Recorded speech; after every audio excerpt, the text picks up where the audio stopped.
penugasan dari materi yang saya dapatkan ketika saya mengikuti modul 1 di CGP Angkatan 8 ya teman-teman. Semoga nanti teman-teman yang lain bisa menyusul kegiatan tersebut. Oke. Nah, saya mau ajak bermain dulu teman-teman ya. Saya mau ajak bermain dulu.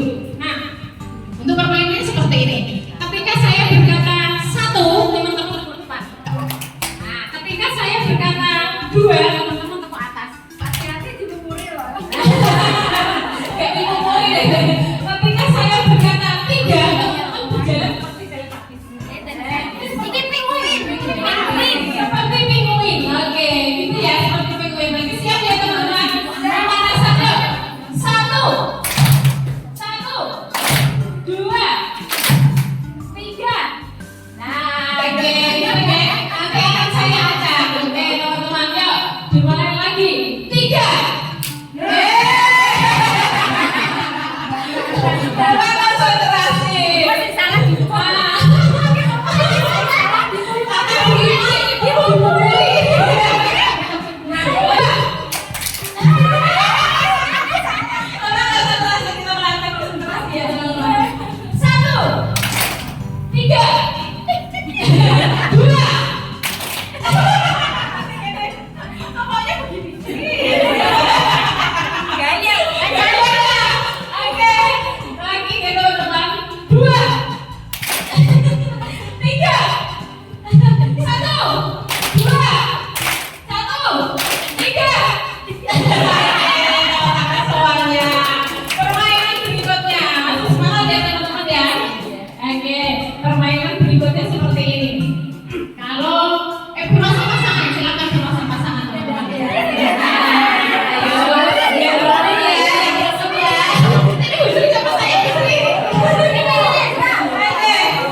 Yaitu tentang budaya positif.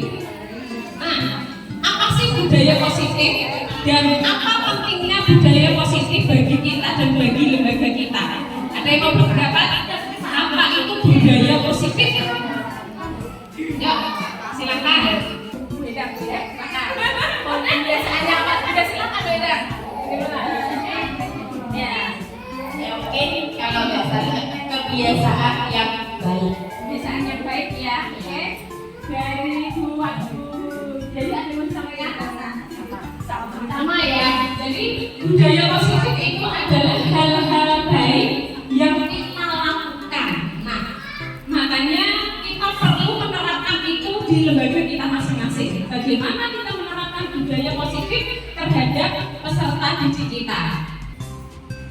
Nah, mengapa budaya positif di sekolah itu perlu diwujudkan? Nah, jadi budaya positif di sekolah ini sangat berdampak pada pengembangan karakter siswa. Apalagi kita sebagai pendidik di usia dini. Jadi kita itu merupakan tolak awal bagaimana kita bisa menanamkan budaya positif supaya peserta didik kita ini memiliki karakter yang kuat sebagai anak-anak mulai dari usia dini sehingga menjadi bekal bagi mereka untuk bisa tumbuh menjadi anak yang baik di dewasanya nanti. Ya, itu pentingnya budaya positif. Oke, kita mau lihat lagi. Nah, budaya positif itu ada beberapa hal. Yang pertama yaitu disiplin positif dan nilai-nilai kebajikan. Kemudian yang kedua, teori motivasi hukuman, penghargaan dan restitusi. Kemudian yang ketiga, keyakinan kelas, kebutuhan dasar manusia, 5 posisi kontrol dan segitiga restitusi. Nah, masing-masing nanti akan saya jelaskan teman-teman.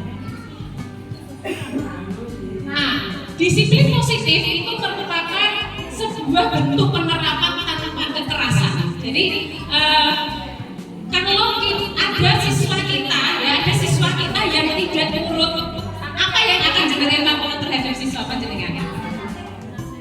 Memberi nasihat. Iya, listriknya digeleng lagi kayaknya tidak kuat ya. Nasihat, ya, memberi nasihat kepada peserta didik kita. Kalau kita memberi nasihat itu termasuk bagian dari budaya positif. Kalau yang sifatnya hukuman itu contohnya seperti apa teman-teman? Yang contoh yang hukuman misalnya kayak gini, ada anak-anak yang terlalu aktif sehingga kita, ayo kalau nggak mau duduk nanti bu guru nggak kasih bintang. Itu termasuk budaya positif atau hukuman? Menurut teman-teman? Hukuman. Budaya positif. Oke, saya tanya yang satu dulu ya. Kenapa jawab positif? Alasannya? Baik, terima kasih. Ketika kita memberikan bintang, misalkan dijanjikan nanti kalau memberikan bintang ya memberikan penilaian yang baik kepada anak, sehingga anak tersebut itu melakukan apa yang disuruh guru itu dengan senang hati. Kalau hukuman itu kan secara kadang kan yang kebaikan seperti ini, dia yang dulu tak jadi kan, misalkan ada sulit, nah itu kan dia akan merasa itu hukuman. Tapi kalau memberikan balik yang baik, itu saya rasa adalah budaya positif untuk anak bersikap baik. Terima kasih. Pendapat dari Bu Nini intinya kalau itu tujuannya baik itu adalah bagian dari budaya positif begitu ya. Nah, yang dikatakan hukuman itu apabila kita itu sifatnya kekerasan seperti jewer gitu ya, pukul kayak gitu ya. Nah, itu merupakan bagian dari hukuman. Ada yang berpendapat lain? Siapa tadi?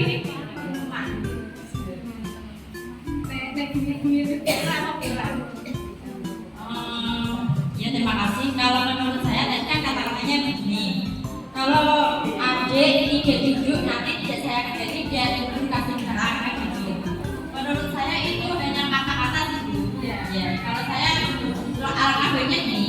Adik duduk yang tadi ya nanti dikasih bintang sama guru. Kalau kayak yang pertama tadi kan semacam ancaman kan ya. Oke, terima kasih Bu Ira. Jadi apapun yang kita lakukan yang sifatnya itu entah itu melalui fisik atau non fisik ya kata-kata, kalau itu sifatnya mengancam maka itu dikatakan hukuman.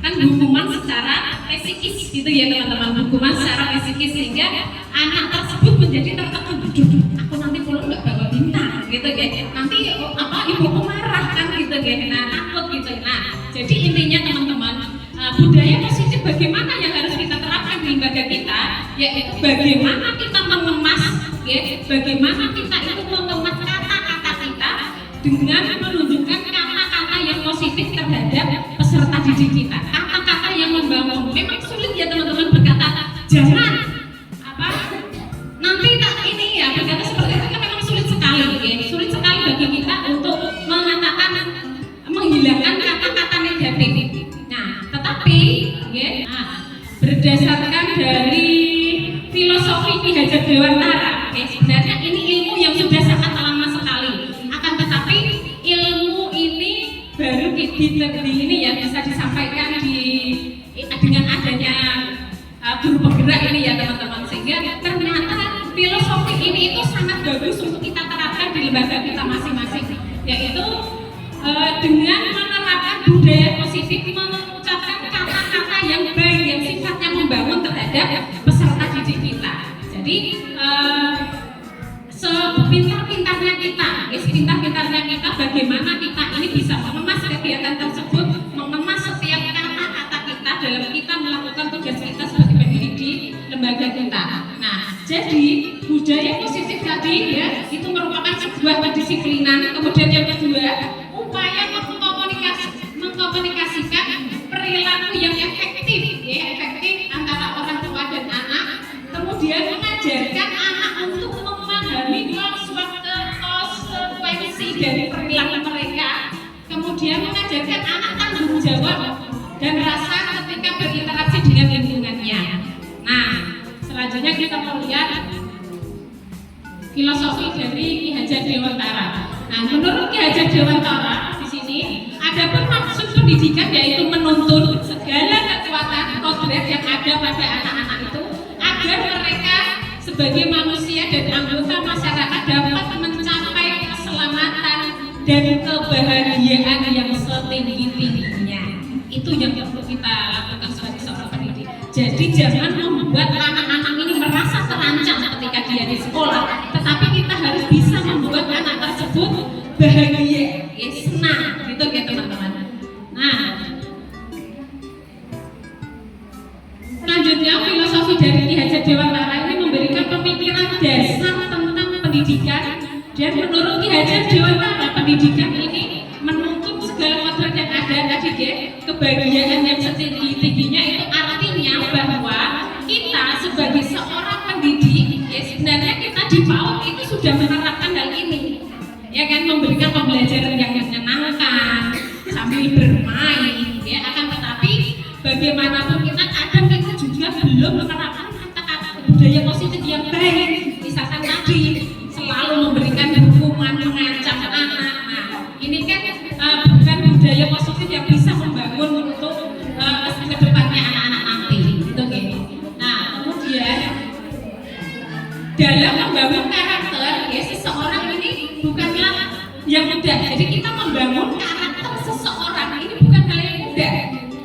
Apalagi peserta didik yang kita ambil itu terdiri dari berbagai macam anak yang memiliki latar belakang dan karakter yang berbeda-beda, sehingga tidak mudah. Kadang kita aja atasi anak kita sendiri aja kesulitan ya teman-teman ya. Apalagi siswa kita kalau satu kelas ada 30 anak, ada 40 anak ya. Kalau 15 anak aja kita sudah bingung. Anak ini mau saya mau saya tangan seperti apa, mau saya seperti apa, dia nanti mau saya bimbing seperti apa. Itu aja kita kewalahan gitu ya teman-teman, karena karakter yang berbeda-beda. Tetapi itu adalah tanggung jawab kita. Bagaimana kita ini nanti bisa membentuk karakter anak ini dengan baik. Ya. Nah, jadi sebagai pendidik kita ini diberikan tugas untuk dapat membentuk calon-calon penerus bangsa dengan menerapkan budaya positif agar anak memiliki karakter yang bertanggung jawab, peduli dan saling menghormati. Ya, listriknya jelek lagi teman-teman. Oke, selanjutnya budaya sekolah. Budaya sekolah apa sih yang perlu kita terapkan? Jadi nilai-nilai dan keyakinan yang yang dibangun dalam jangka waktu yang lama dan tercermin pada sikap keseharian keseluruhan komponen sekolah, ini merupakan budaya positif di sekolah yang sudah tertanam, yaitu budaya 5S. Nah, ini kan kita sudah menerapkan yang 5S ya. Apa saja itu 5S teman-teman? Senyum, sapa, salam, ya senyum, salam, sapa, apa kita sopan, santun. Iya, nah ini yang perlu kita terapkan ya di lembaga kita. Bagaimana kita ini 5S selalu kita budayakan di lembaga kita. Jadi pagi gitu sudah dengan wajah yang senyum, ya, sudah dengan wajah yang ceria. Walaupun di rumah itu kita banyak beban. Suaminya sakit, anaknya sakit, utangnya ini iru kebayar, misalkan ya teman-teman, ditagih, ya, walaupun kita banyak beban, ya, dalam pikiran kita ketika kita berangkat sekolah, tapi begitu kita sampai di sekolah, kita harus menerapkan 5S. Ini filosofi dari Ecce Dewantara mengajarkan kita seperti itu. Seberat apapun masalah yang kita hadapi ketika kita berperan sebagai seorang pendidik, kita harus selalu berusaha tersenyum di depan peserta didik kita. Pernah nggak teman-teman ketika panjenengan punya masalah ya, punya masalah, kemudian kita ini masalah itu jadikan beban bagi kita ketika di sekolahan, pernah nggak merasakan apa ketika kita punya masalah terus mengajar siswanya itu terus rewel, nggak nurut, pernah ya? Nah itu terbawa suasana hati kita teman-teman. Saya juga pernah dikatain itu sama murid saya, Bu Dwi kenapa tidak seperti kemarin katanya, karena apa? Beban pikiran ini banyak sekali, karena nanggung aduh ini belum tak kerjakan, belum tak kerjakan. Badan saya di sekolahnya pikirannya mikir ini gitu ya, ije mikir utang, ije mikir bayar ini kan gitu ya teman-teman. Nah sehingga apa? Ini membawa ternyata ya berdampak pada peserta didik yang kita ajarkan, yang kita didik, sangat berpengaruh sehingga kadang mereka cenderung rewel, ya. Kemudian mereka ini kadang juga tidak patuh, tidak sebagaimana yang hari-hari kemarin ya bisa dikendalikan. Ini anak-anak lebih cenderung hiperaktif ya seperti itu. Nah jadi intinya ketika kita mengajar, mari lupakan semua permasalahan yang ada. Bahagialah dengan anak-anak ya, hilangkan segala beban, walaupun nanti setelah mengajar beban untuk kembali lagi ke kita gitu ya teman-teman. Tetapi usahakan ya supaya anak-anak ini selalu nyaman dengan kita. Oke. Selanjutnya, disiplin positif yang dikemukakan oleh Ki Hajar Dewantara atau dia dosen ini merupakan belajar untuk mengontrol diri agar dapat mencapai suatu tujuan mulia, yaitu tujuan mengacu pada nilai-nilai atau prinsip-prinsip mulia yang dianut seseorang. Kita namakan nilai-nilai tersebut sebagai nilai-nilai kebajikan yang merupakan tujuan mulia yang ingin dicapai oleh individu. Ini kata-kata dari Ki Hajar Dewantara dan dia dosen. Nah selanjutnya teman-teman, upaya membangun budaya positif yang berpihak pada anak ini yang bagaimana menurut teman-teman? Nah, jadi intinya kita ya sebagai seorang pendidik ini di dalam kurikulum 13 ataupun kurikulum merdeka yang kita terapkan yang terbaru saat ini itu sudah menyarankan kepada kita supaya kita ketika mengajar itu berpusat pada anak. Nah, maksudnya berpusat pada anak itu seperti apa teman-teman? Berpusat pada anak itu seperti apa? Menurut panjenengan semuanya. Ada yang mau berpendapat? Ribon Mira. Oh, yang belakang silakan siapa yang mau berpendapat? Siapa yang mau berpendapat? Pembelajaran yang berpusat pada anak itu yang bagaimana? Bu Puji mau berpendapat, silakan.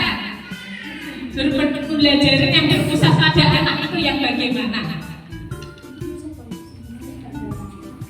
Yang berpusat pada anak itu menurut saya itu lebih mengutamakan anak. Misalnya kita bercerita, kita mengutamakan anak, kita bertanya pada anak terlebih dahulu ceritanya seperti apa, nanti baru kita berkomentar gitu. Terima kasih Bu Puji. Jadi lebih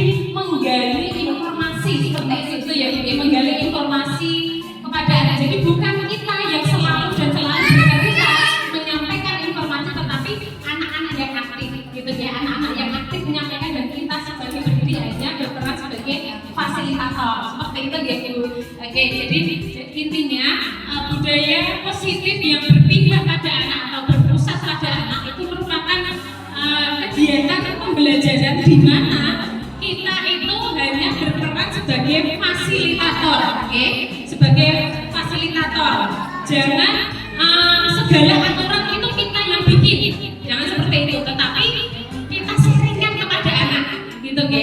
Nah, coba teman-teman, ketika kita membuat aturan, besok di rumah misalkan ya, di rumah coba contohnya aja di rumah, misalkan kita gini, mulai besok sudah nggak boleh pegang HP.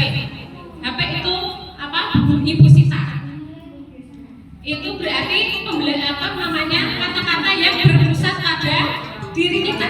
Nah, beda lagi kalau ibu minta tolong kalau HP-nya misalkan ditaruh dulu bagaimana? Oh, saya mau main Bu. Oh, mau main, boleh. Nah, kira-kira mau main berapa menit misalkan ya? Mau main berapa menit? Mau main sebentar kok Bu, sebentar gitu ya. Sebentarnya berapa menit? 5 menit atau 10 menit boleh? Nah, maka anak ya Bu. Baik, nanti ketika ibu sudah ingatkan udah 10 menit, berarti HP-nya harus diapain? Ditaruh Bu. Kira-kira ketika kita membuat aturan yang mengkomunikasikan kepada anak dengan cara mengkomunikasikan tadi yang mengkomunikasikan kepada anak dengan lalu aturan yang pertama tadi kita cenderung menentukan sendiri, menentukan sendiri. Ayo HP-nya ditaruh, main HP terus. Kira-kira itu hasilnya itu dominan yang mana? Dominan yang mana untuk dilakukan oleh anak? Yang kedua, karena yang pertama anak kita atur, anak kita tentukan dia cenderung melawan. Benar ya? Coba lah. Ayo Mas, sini loh Dek. Kamu udah sakit. Dia mesti akan lari. Karena ini saya praktek anak saya sendiri. Nah, jadi teman-teman, intinya budaya positif yang berpihak pada anak itu bagaimana kita membuat kesepakatan kepada anak-anak kita, kepada peserta didik kita. Demikian pula penerapan di sekolah ya. Ketika anak-anak bermain kemudian bocor aja, mesti lu kok bocor-bocor, ayo dibalikin, dirapikan. Mesti anak-anak malah pada lari. Enggak saya Bu, kamu selalu gitu. Tetapi kalau kita bikin kesepakatan kelas, misalkan sebelum main kita bikin kesepakatan teman-teman, nanti setelah teman-teman boleh bermain, tapi setelah bermain nanti kira-kira harus bagaimana ya teman-teman? Diberesin Bu. Oh iya diberesin. Berarti harus bagaimana mengembalikan di mana?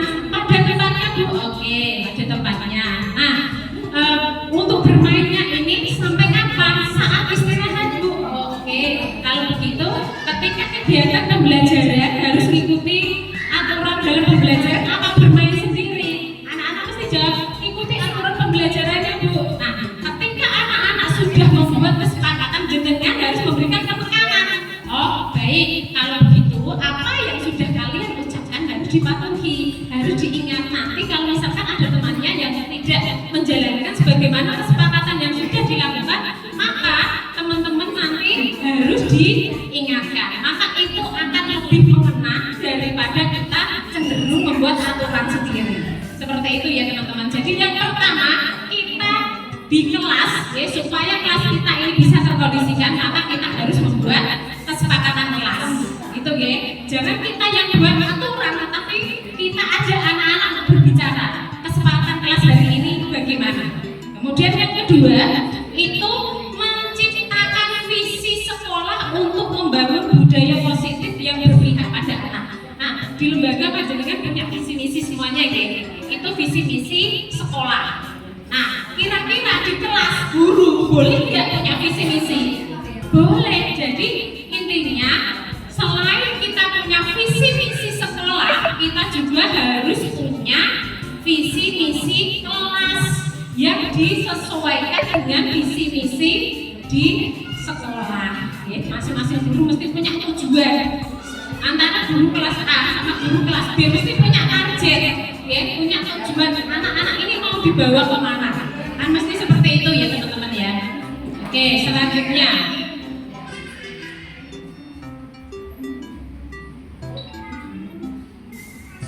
Disiplin positif dan nilai-nilai kebajikan ini.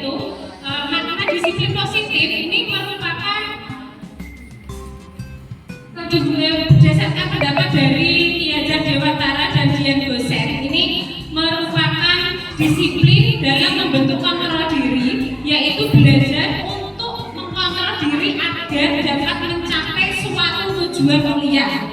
Nah, tujuan kuliah di sini yaitu mengacu pada prinsip-prinsip yang dianut, ya. Jadi itu nilai-nilai dari disiplin positif teman-teman. Nah, oke. Nah, disiplin positif itu ada 5 teman-teman. Yang pertama, posisi penghukum. Ya, posisi penghukum seperti yang saya sampaikan yang pertama tadi. Ya, posisi penghukum. Kemudian yang kedua, posisi merasa bersalah. Jadi kalau posisi penghukum, guru cenderung nanti nggak kasih ini sifatnya menghukum secara non verbal, ya, secara mengancam seperti itu. Kemudian yang kedua, posisi membuat perasaan bersalah, misalnya seperti ini. Dek, kalau nggak ngurung nanti guru dimarahi sama ibu kepala sekolah. Soalnya ini bu guru tadi berpesan supaya kelas ini bisa terkondisikan. Nah, nek kamu nanti rame ibu kepala sekolah masuk kemudian menegur bu guru, apakah kamu gak kasihan sama bu guru? Nah, itu merupakan disiplin positif membuat perasaan bersalah sehingga anak-anak guru-guru aku bu guru dimarahi sama ibu kepala sekolah. Nah, jadi itu yang kedua. Kemudian yang ketiga, posisi sebagai teman. Nah, posisi sebagai teman ini cenderung membicarakan segala sesuatu kepada anak.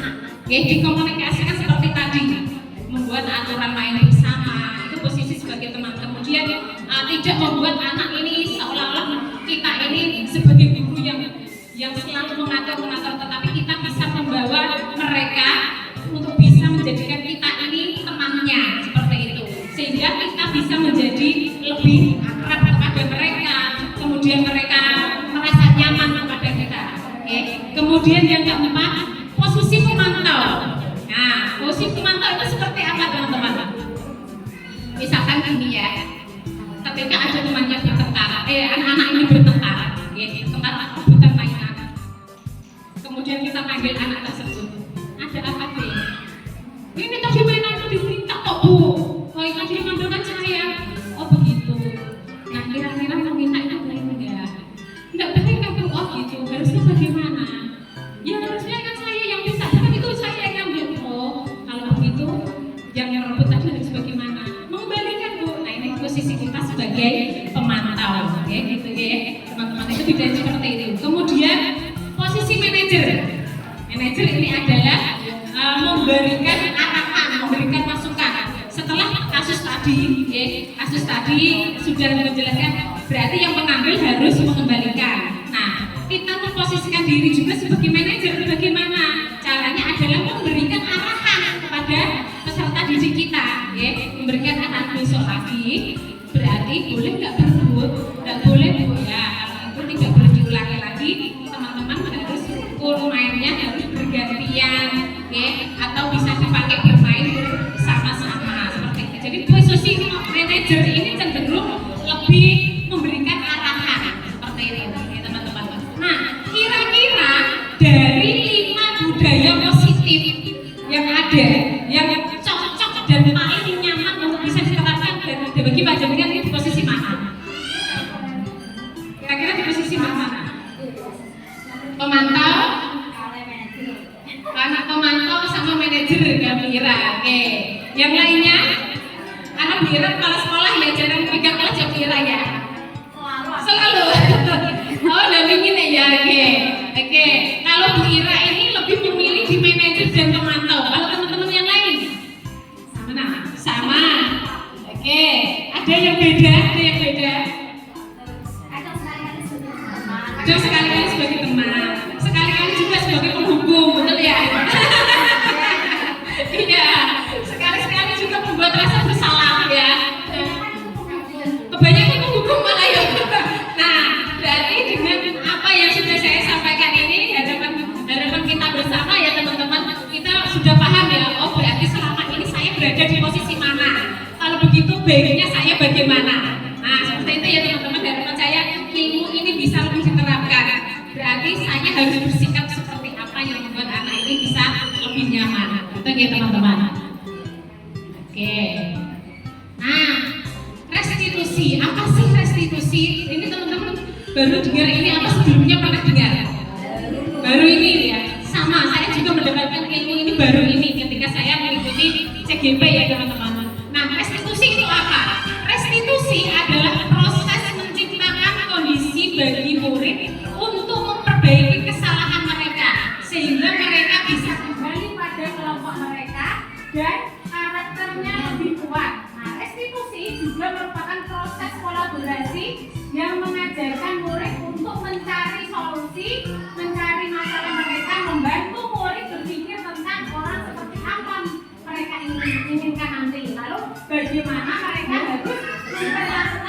lain. Nah, jadi posisi restitusi itu seperti ini. Ketika ada anak sedang bermasalah, sedang bertengkar tadi, kita dudukkan, kita cari, kita gali dulu, kita mengidentifikasi dulu kenapa tadi bertengkar, gitu, kenapa tadi bertengkar, maka anak ini akan bercerita. Terima kasih. Maka anak ini akan bercerita, dia pasti akan bercerita. Lu tadi mau main apa dia gitu loh, bosannya tampil gini-gini kan gitu. Anak pasti akan bercerita. Oke, lalu bagaimana seharusnya itu merupakan bagian dari restitusi itu tadi, mencari, mengidentifikasi, mencari solusi, kemudian memberikan dukungan supaya anak ini mau berubah. Seperti itu teman-teman. Nah, ini yang dimaksud restitusi, sehingga anak yang bertengkar tadi bisa kembali lagi ke kelompoknya, enggak bertengkar lagi, enggak terus sering gitu jadi enggak mau berteman gitu, tidak seperti itu. Tapi bagaimana kita sebagai seorang pendidik bisa memulihkan kondisi itu dengan mengkomunikasikan kepada peserta didik kita. Nah, itu yang dimaksud restitusi. Oke, nah jadi restitusi itu ada yang istilahnya segitiga restitusi. Yang pertama tadi yang mengidentifikasi, kemudian yang kedua kita validasi masalahnya apa, kemudian menanyakan keyakinan. Jadi setelah mereka menceritakan, mencari solusi bagaimana baiknya, maka mereka harus kita ajak untuk sepakat membuat keyakinan. Berarti besok atau nanti boleh diulangi lagi apa tidak? Maka anak mesti akan menjawab tidak, Bu. Oke, kalau nanti diulangi lagi berarti itu baik apa tidak? Tidak, Bu. Nah, kalau begitu apa yang menjadi kesepakatan itu kita harus jalankan. Nah, jadi seperti ini teman-teman, kita bikin keyakinan terhadap peserta didik kita. Nah, thank you teman-teman, terima kasih. Nah, itu teman-teman yang bisa saya sampaikan terkait budaya positif. Ya, terima kasih. Semoga saja apa yang saya sampaikan ini bermanfaat bagi teman-teman semuanya, bisa teman-teman terapkan di lembaga teman-teman semuanya, sehingga kita bisa memiliki pemikiran-pemikiran baru dan teman-teman tetap semangat menjadi seorang pendidik. Jadilah anak-anak ini sahabat kita, teman kita, sehingga mereka ini bisa menjadi nyaman